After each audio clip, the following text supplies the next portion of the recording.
Good evening, everyone. Welcome. Another edition of New York Giants football talk. Kenny K here. It's Monday. I don't have the Monday blues, even though we're coming off a loss. I seen some things I'm excited about. I want to say, we'll say that, but it is a loss. We'll get through it. We got a short week ahead of us before we play the Super Bowl champs, but I'm happy.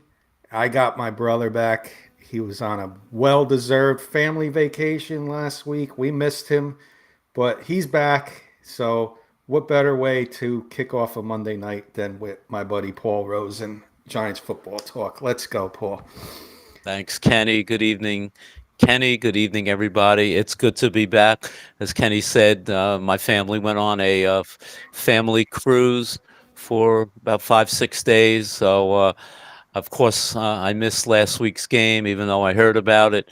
And as I said to Kenny before the game yesterday, I hope I'm not going to be the jinx and watch the game and they wind up losing. But hey, that Rosen streak continues. But we'll get into it in a couple of minutes. But hey, it's good to be back. Yeah, no, good to have you back. I'm not going to call you a jinx because we got off to a hot start. So there's no way that you jinxed the Giants. So good to have you back. I think we'll get some wins. I was happy with some stuff, but we're going to get into the game. We'll give everybody a couple minutes to to get situated here. But I was going to go around the NFC East real quick. I did this last week in the middle of the show, but I figured why not do it at the beginning of the show. This way we give our fans, Giant fans, a couple minutes to tune in. Let's go around the NFC East, quick hitter, rapid fire style. Paul, less than 5 minutes. Cowboys versus the Jets.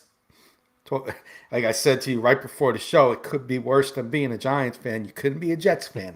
And This so is true. we're still better than the Jets, it looks like. So that's a good thing.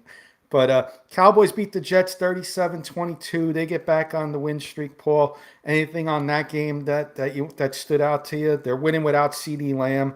Yeah. I mean, we've criticized Dak Prescott enough, both here and on our K and K show. You got to admit the guys played well, like you said. Lamb has been out, and he continues to produce. So kudos to them.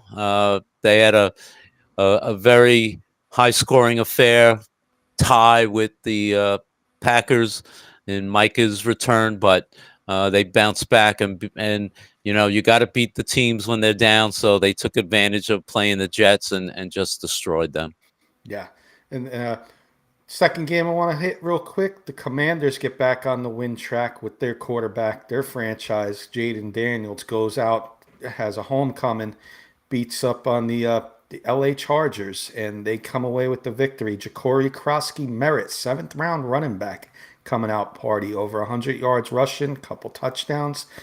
They get the victory and right on the Philadelphia Eagles' heels. So, Yeah. anything on that you want to add, Paul? I watched a little bit of that game.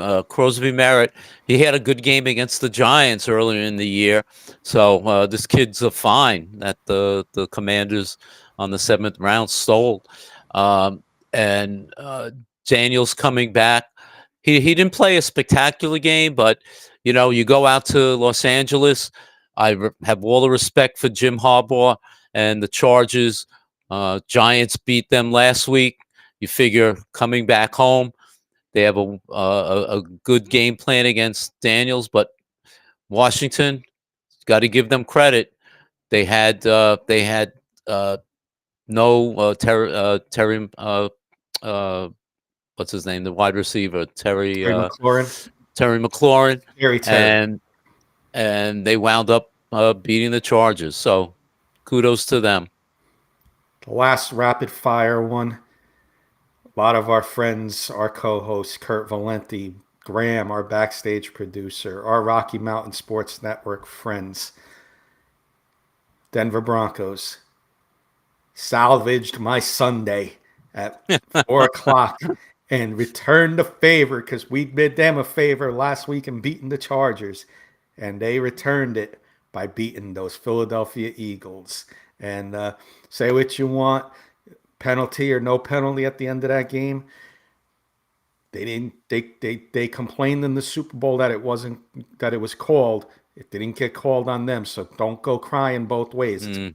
way or the other. I'm going to say that. And there was some bad calls going against the Broncos apparently in that game too. Sean Payton, brass, say brass. PG-13. Brass blank, going for two in the fourth quarter, getting the 2-point conversion. Broncos win 21-17. Yeah, listen, they go into one of the hardest places to win in the NFL, Super Bowl champions, and they were men. Man, I got to give them credit. They stood up. They were men. They had an unbelievable defensive game against the Eagles, and I got to give Kurt's guys, Keith's guys, Jody's guys, Graham's guys, all the credit in the world. They went in there and punched the Eagles in their mouth. That's what men do. That's what good teams do. You go away. That is a signature win for Sean Payton and the Broncos. And you just got a lot of respect for that team. Yep. So that was around the NFC East. We'll do that each week. A couple minutes spent on them, and you know, uh, Cowboys and Commanders get a little closer to the Eagles. Giants stay on track and don't gain any ground. So that's where we stand in the NFC East. Time to do a little recap on our game, Paul. Giants went into New Orleans off a victory, riding a high, came out to a real good start, and then just, stalled. And both sides of the ball stalled, and the outcome was 26-14 Saints, Paul. Why don't you give us a little recap, and then, we'll go back and forth with a couple questions. Yeah. Listen, you come out, you score 14 quick points. You're up 14-3 against the team that's 0-4. They're playing on the road, but you're up 14-3. You cannot lose a game like that. I'm sorry. But that being said, no pass rush, no sacks against a young quarterback who had been 0-10 in his first 10 starts, Spencer Rattler. 95 yards and penalties. Once again, the Giants are totally undisciplined. That falls back once again on the head coach and the coaching staff. And I know I sound like I'm talking about this over and over and over again, and that's exactly what we are facing week after week. The undisciplinary way they play and commit penalties. 5 turnovers. There's no team in the league that's going to commit 5 turnovers and wind up winning a game, especially if you don't get any takeaways. And when they did, there was a penalty, so that was negated. How many drop passes, Kenny, did the Giants have in this game, including 2 or 3 by key veteran receivers? You're not going to win if you don't come up with balls that you have the 50-50 opportunity to get, and you wind up dropping them. And poor coverage in the secondary that led to points.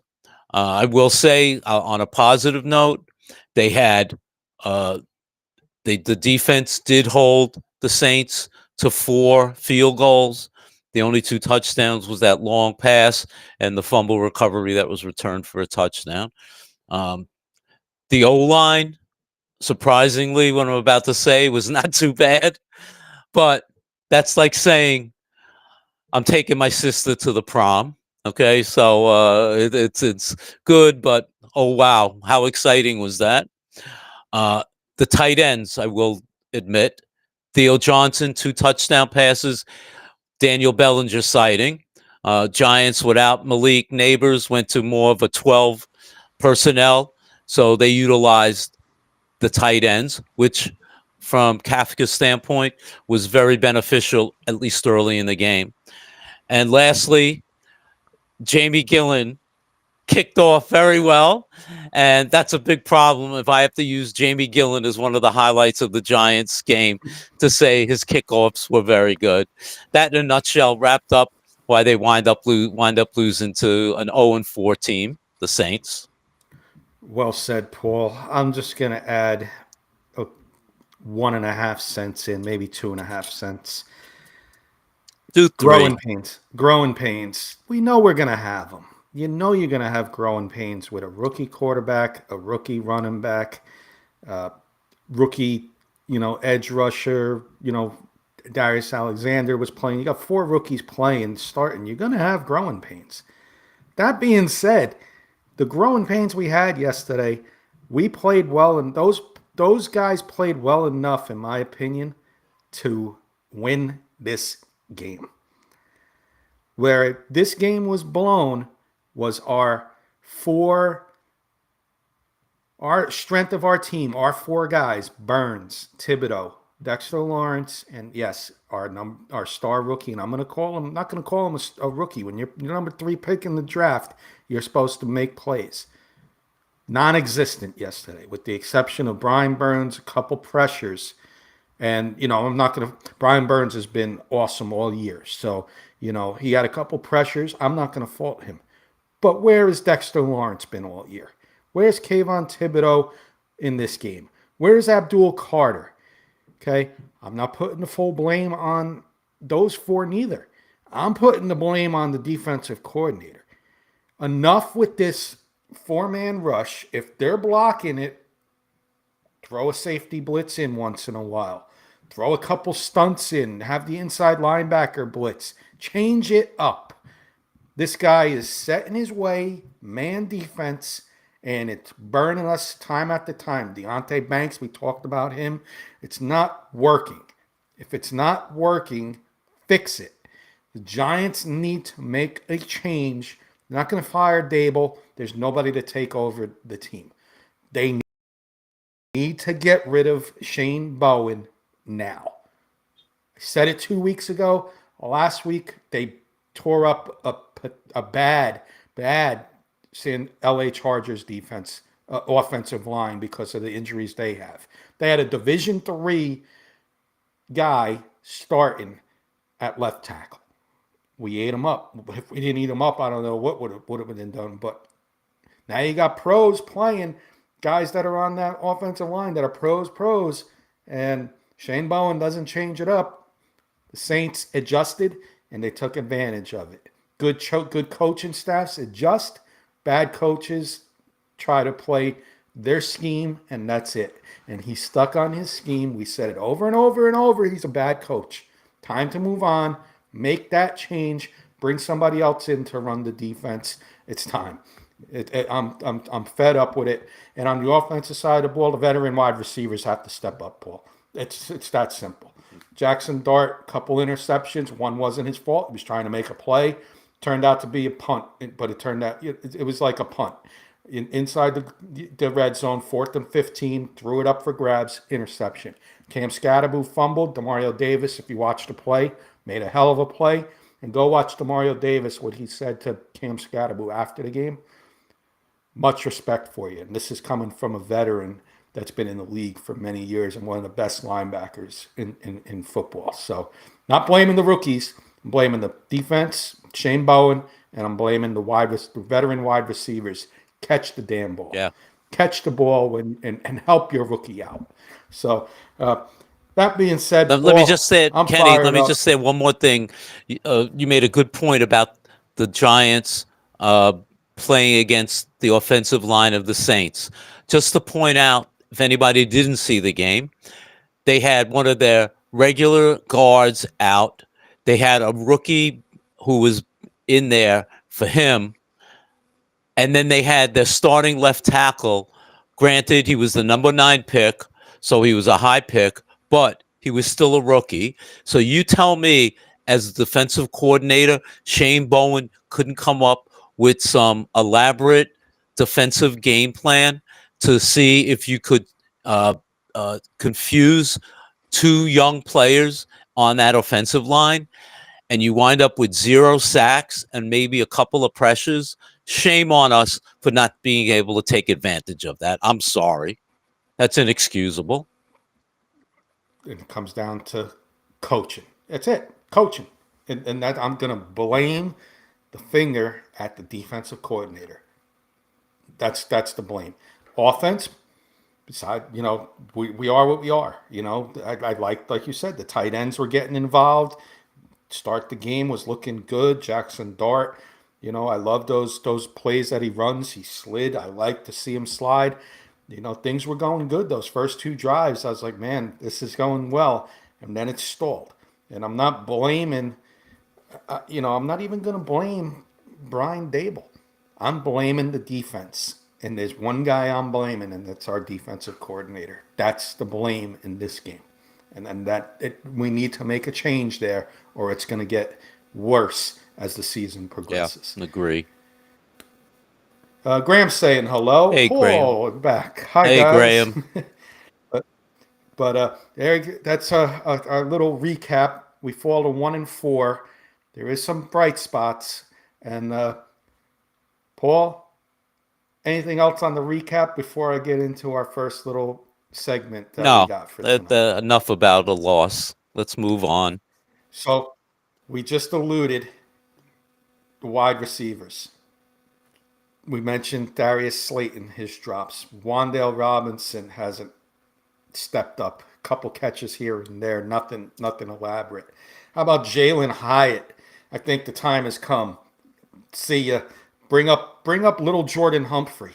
I mean, can it be any worse? Yeah. I mean, Jalen Hyatt, he threw the ball to him twice, and there was the coverage was glue. Yeah. Now I know why Jalen Hyatt's not getting any targets. He can't get open. It's pretty bad. Look, if I could just jump in and just say this. At one point in the game, I don't know if it was Devin McCourty or Charles Davis talked about, I think it was Charles Davis, only because I know he went to the University of Tennessee, and obviously Jalen Hyatt is from Tennessee. And he says, it blew my mind. He said, this is his third year, and he's still learning the wide receiver routes. And I'm saying to myself, he's been here 3 years. Nobody can teach this guy how to run the route tree of wide receivers after 3 years. I mean, that's unacceptable that they can't teach this guy.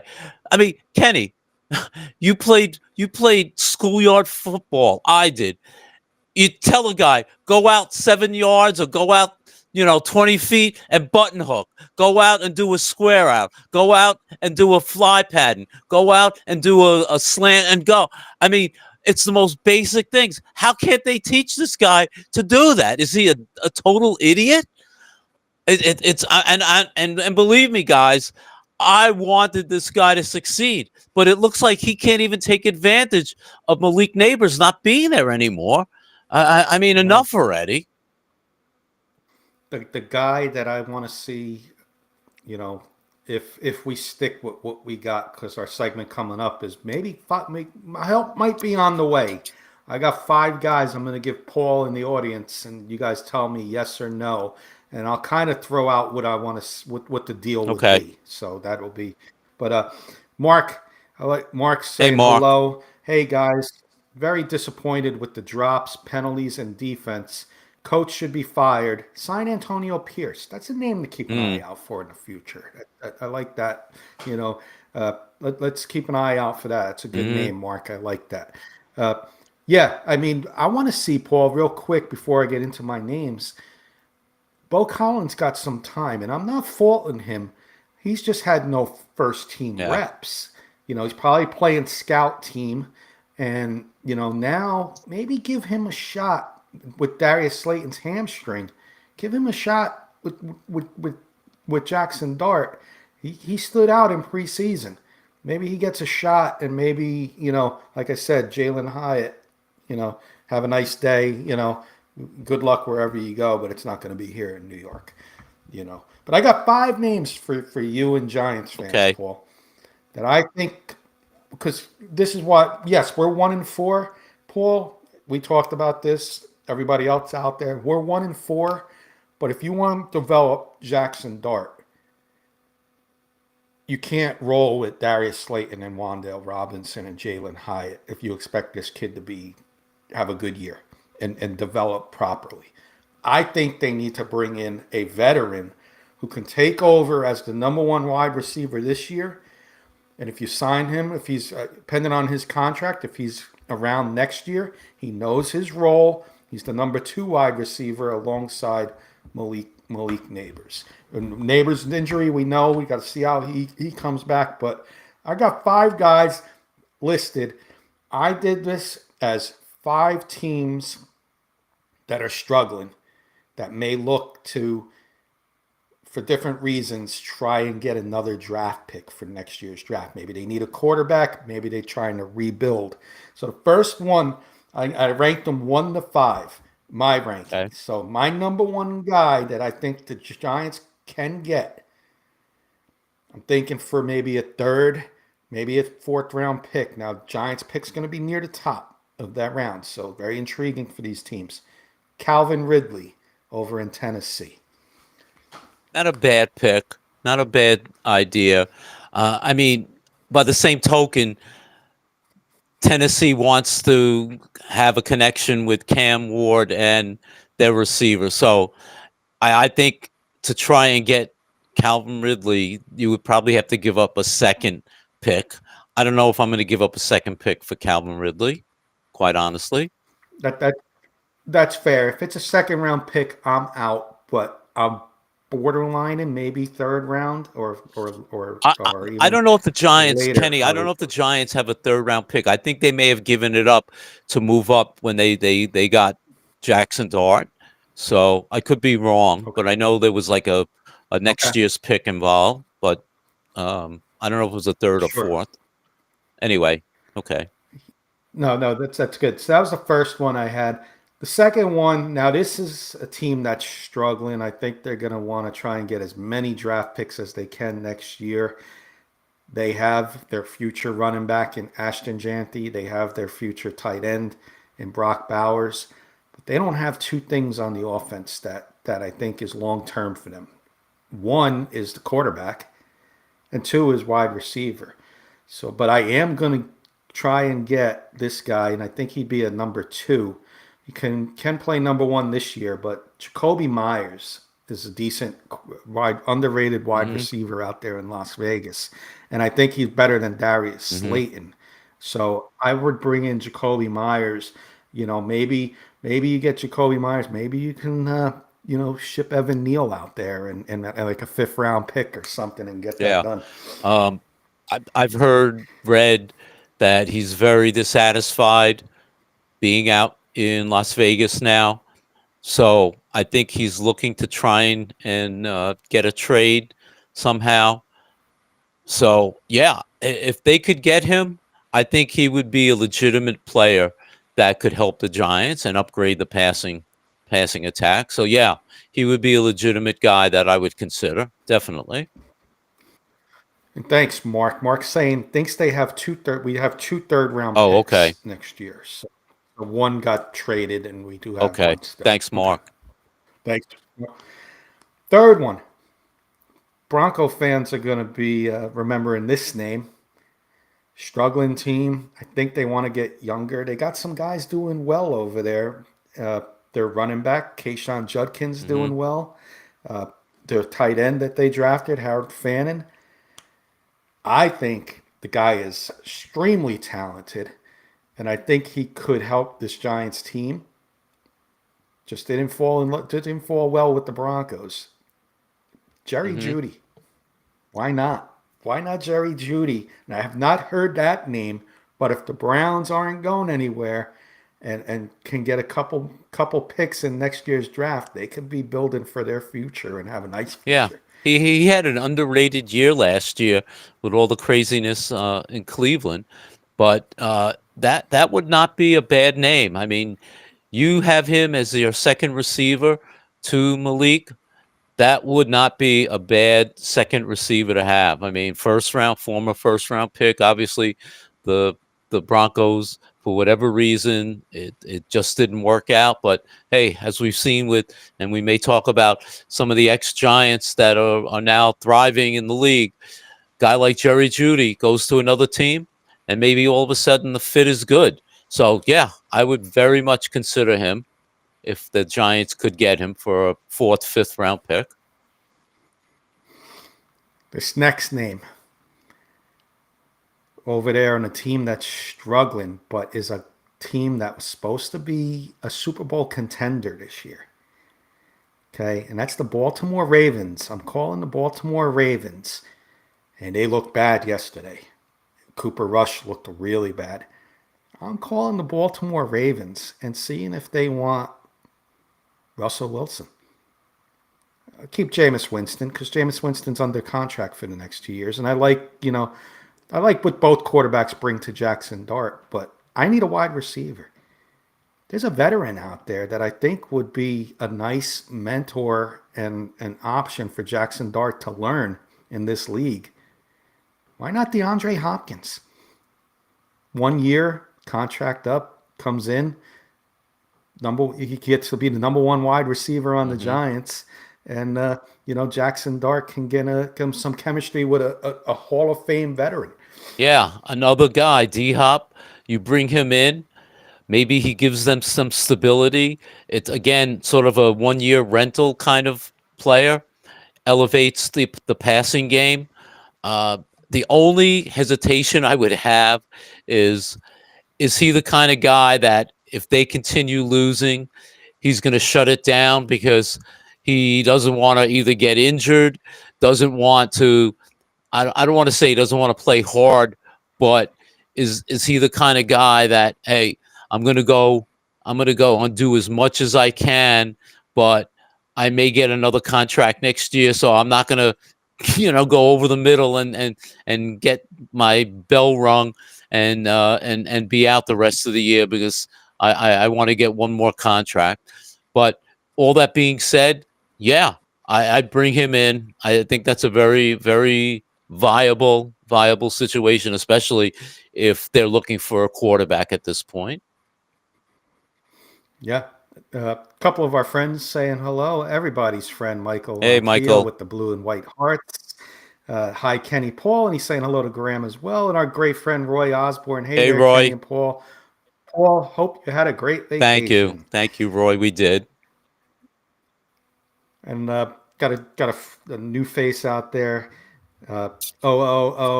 Being funny with a baseball reference, but I will say hello to you. And T on YouTube wants to know, Paul, would you trade for AJ Brown? Can you imagine the Giants and Eagles making a trade? Oh man, again, the talent is there.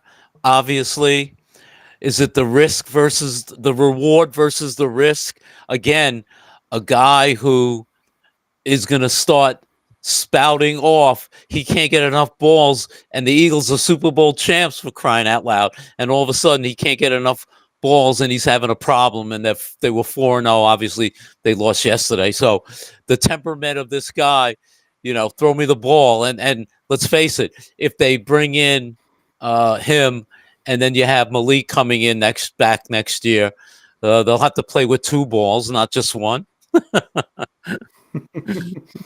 So I got one more name, but let me recap because we do have a couple people that just tuned in. These are 5 guys I ranked from 1 to 5 as maybe realistic options for help on the way to help Jackson Dart and the offense going forward. And the 4 I had was Calvin Ridley. I had him ranked number 1 as maybe the most likely. Tennessee looking to rebuild. Jacoby Myers, dissatisfied over in Las Vegas. They're number 1 wide receiver over there. Jerry Jeudy over in the Browns. I think the Browns are young and they want to stay young and maybe get as many draft picks next year and really build something for the future. And last, we just mentioned DeAndre Hopkins, a veteran presence. And maybe you can trade a Russell Wilson or a Jameis Winston for DeAndre Hopkins. You don't have to give up any draft picks. You can trade veteran for veteran there. The 5th guy, the most unlikely, Paul, out of the five I listed, but man, would he help the Giants?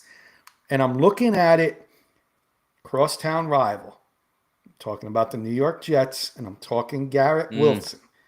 My reason is the Jets right now 0-5. We know they're going to need a quarterback next hmm year. They're not going to roll with Justin Fields. We know it's a heavy quarterback class, but if they want to target somebody and make sure they can get that number one pick, here comes the Giants. Maybe you trade. I wouldn't trade number one pick, but maybe you give them a second round pick and maybe a player, and maybe it intrigues the Jets enough to trade for Garrett Wilson. They go into tank mode to assure them the first pick in the draft. If they need to move up and they don't, if they have the first pick, they got a high second hmm round pick where they can start building for the future. Yeah, I love that idea. I mean, I think he's one of the top, in my opinion, one of the top 10 wide receivers in the NFL, as crazy as that sounds, but I really do. I mean, in spite of the quarterback play of the Jets, he's proven he is a very, very good player. I would definitely do it. I would give up a second and maybe a third even to get him. Imagine Malik comes back and you have him with Malik. That would be incredible wide receiver production with a young quarterback. Without a doubt, I would make that deal. Yeah. Yeah, second, maybe throw in a third, maybe you throw because or even a second and a fourth, and you give the hmm Jets valuable picks that they need because they're going to be looking for a quarterback next year. And if a team is ahead of them, if say Tennessee is ahead of them, Tennessee has they're going to take offers. The Jets can intrigue them with some picks. They can make a trade. So keep an eye out for that. That's my number five on there, but it's a long shot. But I've seen crazier things happen. Yeah. So now let me give you one because I thought there was going to be a name on that list that you might throw at me, but since it's not, I will throw this one at you. Would you bring back Odell Beckham Jr.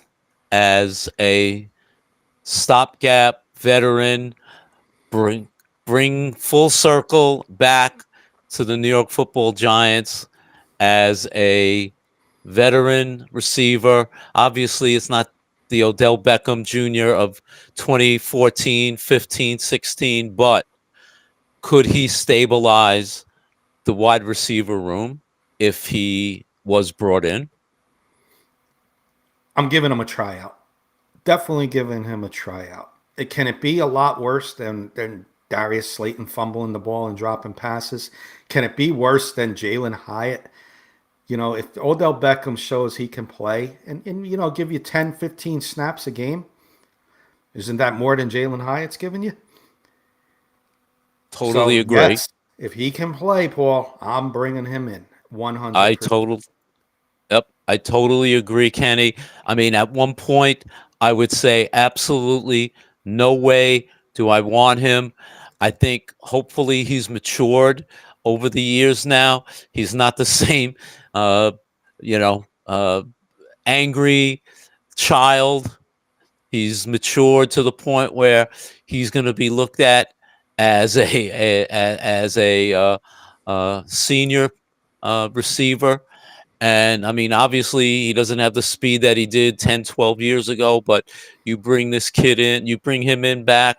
I think there's going to be a certain uh, uh, wide receiver. Um, let's face it. I think they are going to appreciate someone like this back. And I think the fans would love it too. Yeah. Uh, our audience is 50-50 on it. Our two friends that have tuned in today, I believe, for the first time, OOO and T, uh, OOO saying he's washed, and that's fair. He's up. He's definitely deteriorated. hmm Definitely gone downhill a little bit. I will agree with that. And Yeah. T is saying Odell Beckham Jr. said the Giants left him to die on the Browns. Mark likes OBJ. Bring him back. Hey, you bring him back for half a year. I'm just looking at it, guys, as can it be worse than Jalen Hyatt? And this could be Hmm. our way of getting Jalen Hyatt out the door. You bring Odell Beckham in, finish his career this year with the Giants, come in for 7, 8 games, and you know call it a career. You started with the Giants, you finished with the Giants. So that's how I'm looking at it. Mark saying DJ Chark is good. Got to look. He's Yeah. okay. There's a reason. I look at it this way, Mark. There's a reason he's sitting on the couch on Sundays. Again with Odell Beckham Jr. too. But I don't know. I gotta look more into DJ Chark. Patrick, our good friend out there in Hawaii, saying Hey, aloha, my Patrick. East Coast brothers. Patrick, for those new faces out there, Patrick Lion Coffee. You see it on our screen up top there. Patrick over there in Hawaii worked Lion Coffee. Some of the best stuff I've ever had. If you're a coffee drinker, go on lioncoffee.com. Type in the code Patrick10, PATRICK 10, 10% off on any of your orders. Lion Coffee, I can definitely put my name behind it and say it's some of the best stuff I've ever had. So thank you, Patrick, for giving us that code for our followers, for friends, family, and 10% on any of your Lion Coffee products. Order it today. Thank you, Patrick. He's saying tough loss. Yeah, it was tough, Yeah. but again, growing pains. So I saw some good things. And in losses you look for the good, and there was some good. There was some good things. I think the future can be bright with some of the potential players. Growing up. So Dart, Scatterboo, I like. Defense. Abdul Carter is going to be a beast. So I do like our draft class this year, and Hmm. Malik Neighbors can come back from injury that he had this year and be a top receiver next year. That's 4 guys that young to build around. So the future can be bright. Can be bright. We got to see, but it could be. I agree. One name I left off the list, Paul, I had on the list until yesterday. I think the Saints are going to hold on to Chris Olave. I thought maybe he'd be an option for maybe the Denver Yeah. Broncos, for some of our Bronco fans that follow us. Uh, I thought maybe an option for the Giants, but they need him over there in New Orleans, and he's Hmm. he's really good. So I think Yeah. they'd be foolish to get rid of him. I agree. Uh, Before we get into the Thursday night game and what we have to do to pull off the upset of the year, you had a question for us. I did, or I do, I should say. So, Kenny, we talked a little bit about the NFC East, but let's talk more globally around the NFL. And we see every week, amazingly, our former quarterback, Daniel Jones, now known as Indiana Jones, our former running back, Saquon Barkley, Super Bowl champion with the Philadelphia Eagles. We see our former wide receiver, Sterling Shepard, now playing well, catching a key touchdown from his college football roommate, Baker Mayfield, down in Tampa Bay. We see Xavier McKinney, who was played very well with the Giants, but even playing even better with the Packers. And even Evan Ingram, who caught a big touchdown pass that helped the Broncos beat the Eagles yesterday. And my question to you is, you see all these former Giant players playing well around the league. Why is it? Why is that happening, Kenny? Why are they able to play at a higher standard than what they were doing for the most part with the Giants? Start with the offensive guy. I'll start with the quarterback. Quarterback, I think, is 2 reasons. Offensive line, one, and two, the coaching. It comes to the scheme that Daniel Jones is not a fit for Brian Dable. I said it over and over and over again off the air, a couple times on the air. Good coaches adjust to their players. Bad coaches are stuck on their scheme. Go back to Brian Dable's first year in the NFL. Kenny Galladay was, Carson, our good friend Carson, who's a Lions fan, our co-host on Wednesday's K&K Sports Show, said, "You guys are gonna love this guy. He was incredible on the Lions. He comes into the Giants and he's nothing. There's a scheme. Is this what's going to happen to Jalen Hyatt when he leaves the Giants? Is he going to be a 1,000-yard receiver because of Brian Dable's scheme? Offensive line number one for Daniel Jones. For the other offensive guys you mentioned, Evan Ingram, Sterling Shepard, Saquon Barkley. Offensive line, yes, for Barkley as well, but especially last year. But the scheme. The scheme is why they're doing so bad in New York and better with their other teams. That's why Brian Dable came on yesterday, and even though they lost, he's praising Jackson Dart. He fits his scheme. Jackson Dart fits Brian Dable's scheme. Air the ball out when needed, run the ball. Doesn't he look like the same offense that Josh Allen's running up there in Buffalo? Yeah. It kind of looks like that a little bit. So, to me, it's scheme. And on the defense, there's not many guys mentioned on defense, but Xavier McKinney, I think, was one of those cap decisions that they had to make. And, they've always seemed to at least replace a safety with another good safety. So that's where I'll go with that. But offensive line, for the offensive side of the ball, coaching is big. Those are the two big reasons for me. Yeah, no, I don't disagree. I think those were good points that you made. Shane Steichen with Daniel Jones, he's just been able to coach him up much better with that offense. And let's face it, the skill positions that the Colts have, the Pittmans, the Jonathan Taylors, Tyler Warren is a beast, and everyone knew that at tight end. So he has a lot of skilled players that I don't think the Giants ever had, aside from Saquon, of course. But Jones is playing with an offensive line. I mean, you have Quentin Nelson at on the O line. That line is going to be a very, very good line. So all the things that Daniel Jones especially didn't have in New York, he now has in Indianapolis. Let's get a hello out there, and let's get a question from Michael as we're going to get into perfect time in Michael's question, by the way, because we're going to be previewing the game.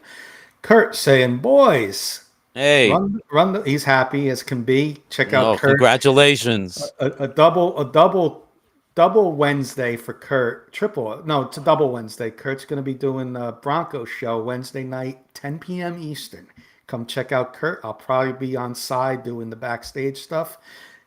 Big Bronco fan for those who don't know, but he's also saying opening night for the Knicks soon. Go New York, go New York, go."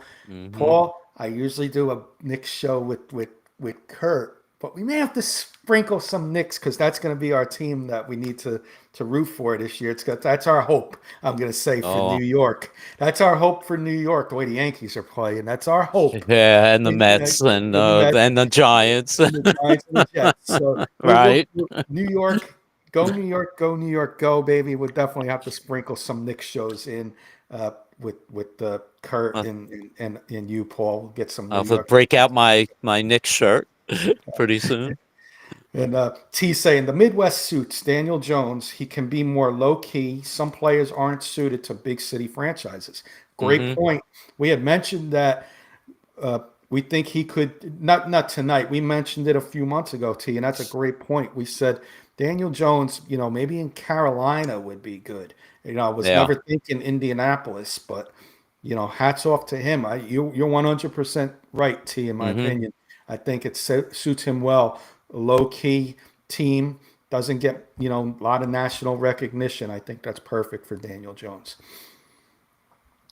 Michael's question, Paul, and then we'll get into the game on Thursday. It has to do with Thursday's game. Michael wants to know, are we concerned about the Eagles coming for blood after losing to the Broncos, Paul? Oh yeah, a perfect scenario. Shark in the water. Uh, Eagles coming after the Giants, coming up the turnpike. Uh, National TV Thursday night game, and of course we are the lucky recipients of the Eagles coming off of a bad loss. Uh, Absolutely. Let's face it. They do not like to lose. They don't lose frequently, especially to the Giants. And unfortunately, the Giants do not play well on uh, prime time, whether it's Thursday, Monday, Sunday. So it's going to be an extremely tough game for the Giants to win. Well said, Paul. I'm not concerned about the Eagles coming for blood. What I'm concerned is Brian Dable can't win a damn game in the NFC East. That's what I'm concerned about. National TV, Brian Dable can't win a game in the NFC East. His record against them shows, look at us against the Cowboys on national TV. We almost won. So I'm not gonna. Oh, that wasn't national TV. I'm sorry. That was 4 o'clock game. But I'm not concerned about the blood. They're not playing. Yeah, their record is good at 4-1. Good teams find a way to win, but they're not playing their best football. They're not playing their best football, and I'm not saying the Giants are going to win, but they can make this competitive. But I'm just concerned about Brian Dable, coming up with a big win. Can't his record against the NFC East shows it, and that's my biggest concern. Hmm. Comment from a Dem O and thank you for joining us on Thank YouTube. you. Commanders fan here was gutted about Neighbors because of the Jaden Daniels pipeline with him. Was just stopping by, wishing you the best of luck. Bird hunting Thursday. Oh, Thank you, thank you. and hopefully we can help your Commanders out. I get to Yeah. watch Commanders games. I moved down to Maryland about an hour away, little less than an hour away from the stadium, and huge Commanders base here in my county, in my neck of Maryland. It's probably 70-30 Commanders to Ravens, and everybody is excited about the Commanders. So wish you success this year, unless you're playing our Giants, of course. But, I like to see you guys do better than the Eagles. So thank you for stopping in and saying hello. All right, Paul. So want to get into this Thursday game? We got about 10 minutes left. Okay. Do you want to do it? Oh, let's answer Patrick's question real quick, Okay. because I know where we're going to go on this, Patrick. I'm going to ask Paul first. Was Dable a mistake hiring? In retrospect, yes.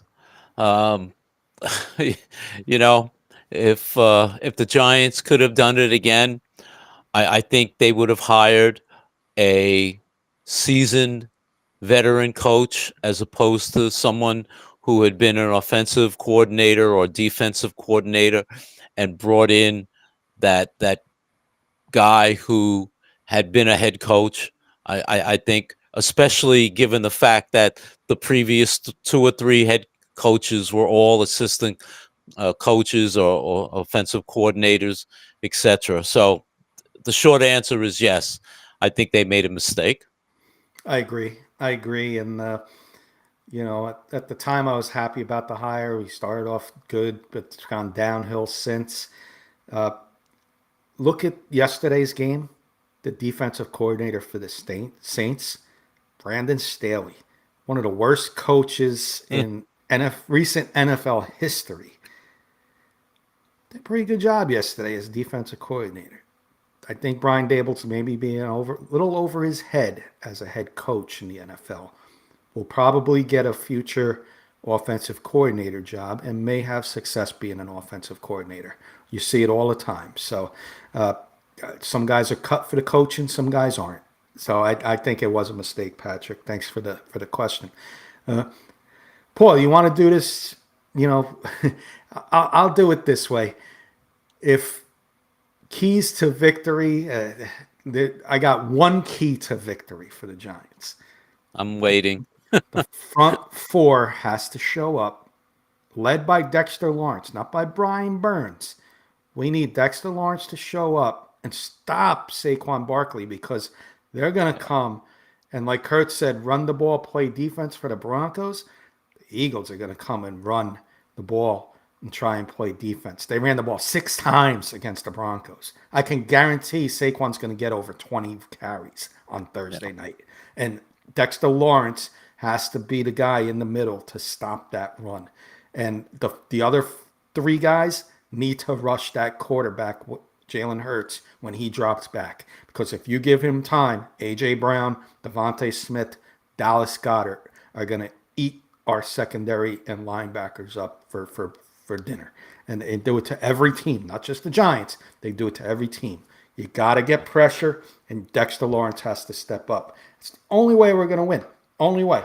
If that doesn't happen, and I'm not expecting it to happen because of our defensive coordinator, he ain't going to know what to do when the Eagles come out on a different set. But that's the only way we're going to win. One key to victory. Let your rookie quarterback make a couple plays, Cam Scatterboo a couple plays, and you win an ugly 16-13 type game. That's the only way. I'm going to slightly disagree with my astute co-host. Dexter Lawrence will be important, but it's the other 10 guys on the defense that's got to step up as well, especially in the run. Masseau and Okereke have got to be in there against Saquon. They cannot let him loose.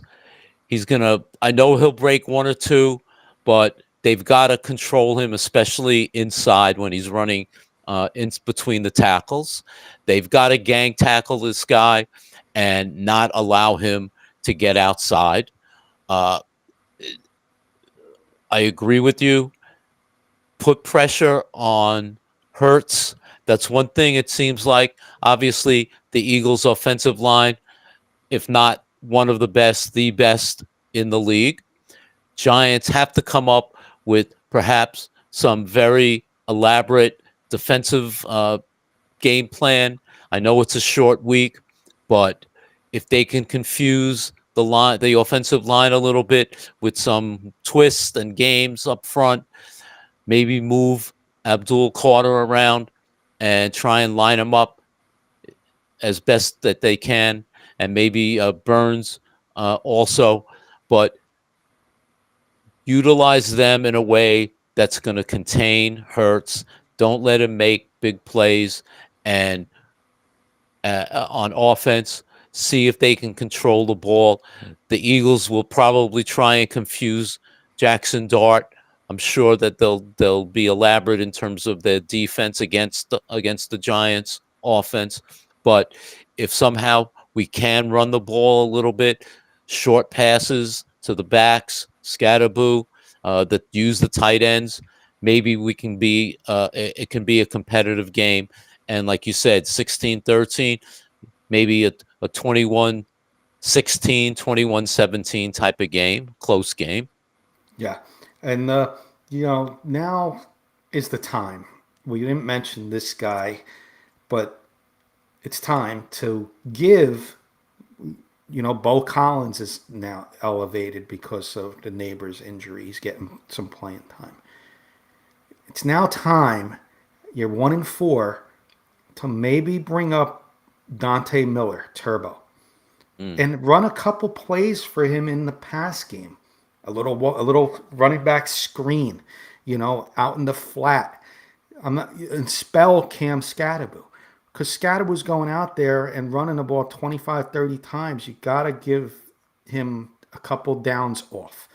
And Devin Singletary is not bringing it, He's a good, average at best professional.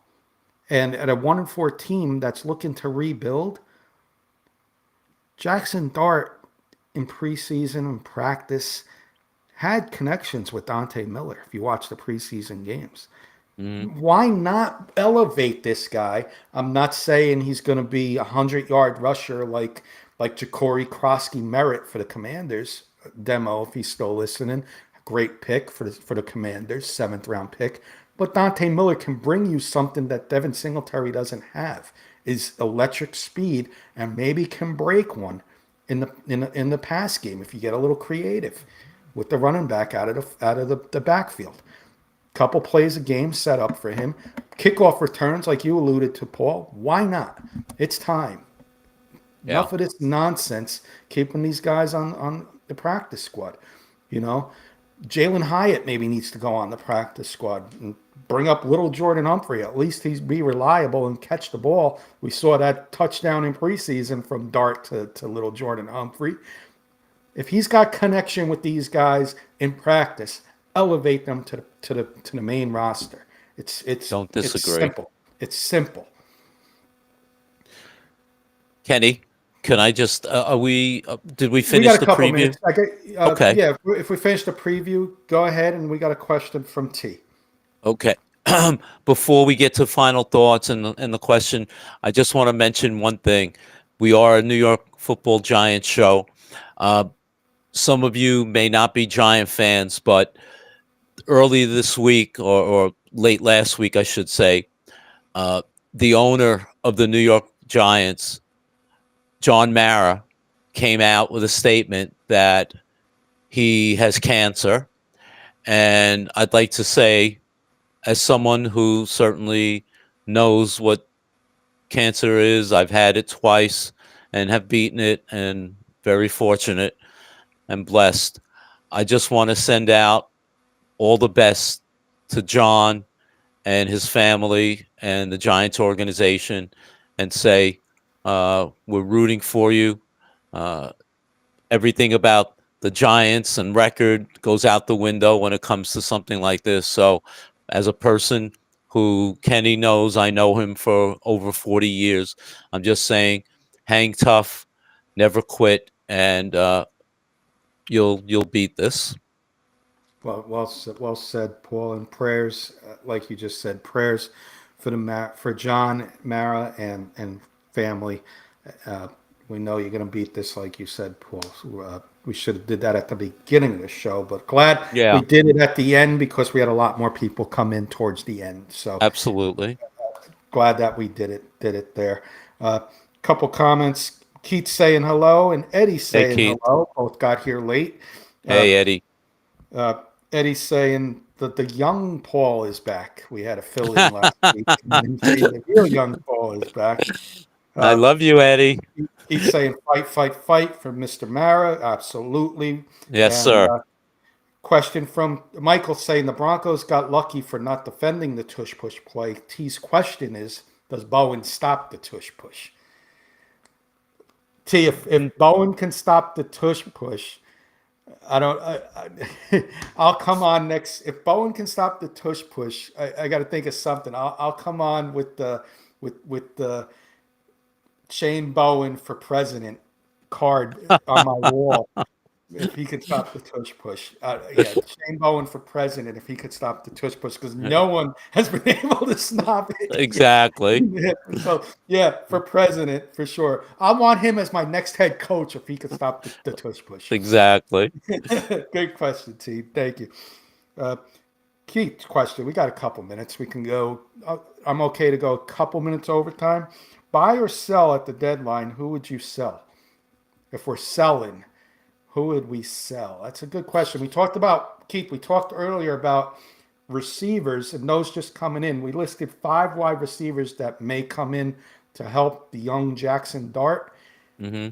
Guys we listed, Keith, Calvin Ridley, Jacoby Myers, Jerry Jeudy. Yes, we said Jerry Jeudy. DeAndre Hopkins, Garrett Wilson. In that order, 1 being most likely to 5 being the least likely out of there. But that was our 5 there. Who would I sell? I have 2 players. I got 1, and don't be surprised. And this I'm against, because I love the guy when they drafted him. I still love him. I love what he brings to the Giants. And if it's a strength, you stick with it. Don't give up your strength.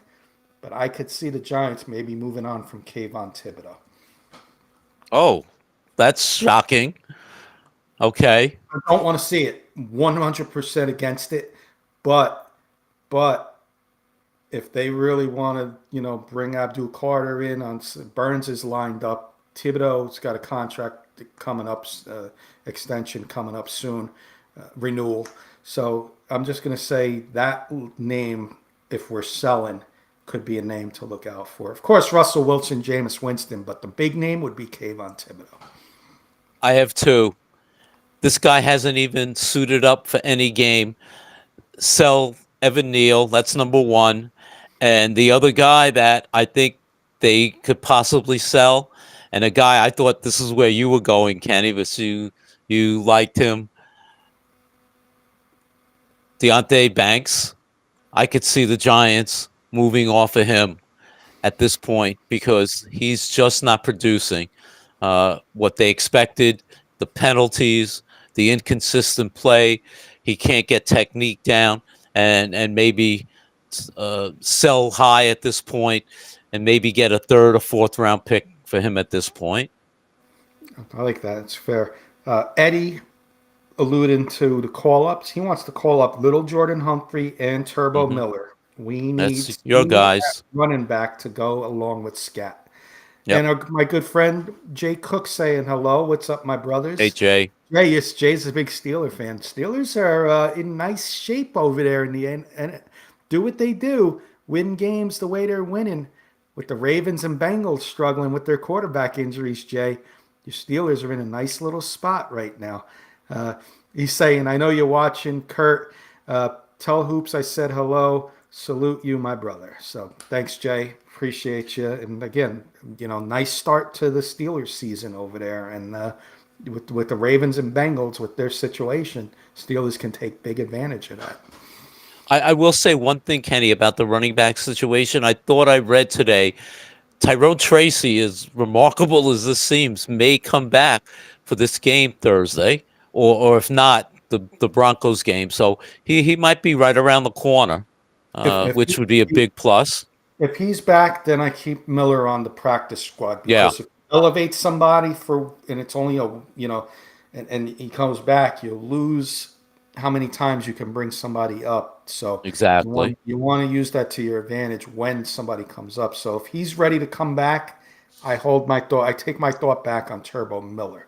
Yeah, but if he's still not ready, I'm doing it against an aggressive Eagle defense. I'm bringing a guy like that up. He's a practice squad guy. He's an undrafted player. What are you losing? You're not losing much. Take that chance. It's time. I got one more question from Keith, and we'll do final thoughts. Let's do. I'm going to do it Denver. I'm going to do it Denver Bronco Roundup style. Check out Keith, myself, Jody, and Trevor. Denver Bronco Roundup. Yes, I also do a Bronco podcast. Tuesday nights. Wednesday nights, Friday nights, and then a morning show, which we had this morning, Morning Juice Football Show. You can check us out on the Rocky Mountain Sports Network. I'm going to do this Rocky Mountain Sports Network style. We got to hurry up. Any questions you want to throw out at us right now, and we'll answer them. I'm going to go with Keats. Their win-loss record predictions before the season started. You're asking me? I think I said 8 or 9 wins. Well, I don't like it. Obviously, they're not winning 8 or 9 games. I think 2 or 3 might be a resounding prediction. So I'm no bueno. I don't feel good about it neither, Keith. I had us at 9-8 fighting for a final playoff spot. I'm going to go a little better than Paul. I think as the season progresses, Jackson Dart's going to get better. I'm going to say 5 or 6 wins for the Giants. Want to get some final thoughts in, Paul? And if any questions come in along the way, we'll answer them hurry up style. Okay. Great show again, Kenny. It was good to be back with you, my brother from another. Great show also, everybody. Thank you for your comments, your questions. We do this for you guys. So it's a pleasure week in and week out that we talk about the Giants, win or loss, but we're here for you, and we certainly enjoy it with as Giant fans, for better or for worse. Yeah. I want to thank you, Paul. Welcome back once again. Great to have you back. You had a nice family vacation. Well deserved. Like I said earlier, I want to definitely point out everybody, our fans, the Jay Cook, good to see you. Michael, Keith, of course, Kurt, Roy, Mark. Uh, we had a couple other people earlier in the show. Graham said hello. Patrick over there, Lion Coffee. Pat, use the code lioncoffee.com. Use the code Patrick10, 10% off of your order on Lion Coffee. And Eddie Murphy, some Giant fans. Eddie Murphy came in, and I want to thank the newcomers. We had a couple newcomers as well, Paul. I want to acknowledge them. Yep. T was with us. Definitely. T, hope to see you back with us. Dem, a Commanders fan. Good. Thank you for hopping in. And OOO, if I'm saying that correctly, with some exclamation points. I want to thank you as well for hopping in. Paul, until next week, we got an early one on Thursday. We'll be back next Monday, hopefully with some, shocking news as we get ready for week 7. It'll be next week. We'll be talking about Giants Broncos. That's going to be a fun week with a lot of our friends being Bronco fans. So let's have a good one on Thursday. Mm-hmm. Let's go Giants. Go Big Blue. See you next Monday. Good night, everybody.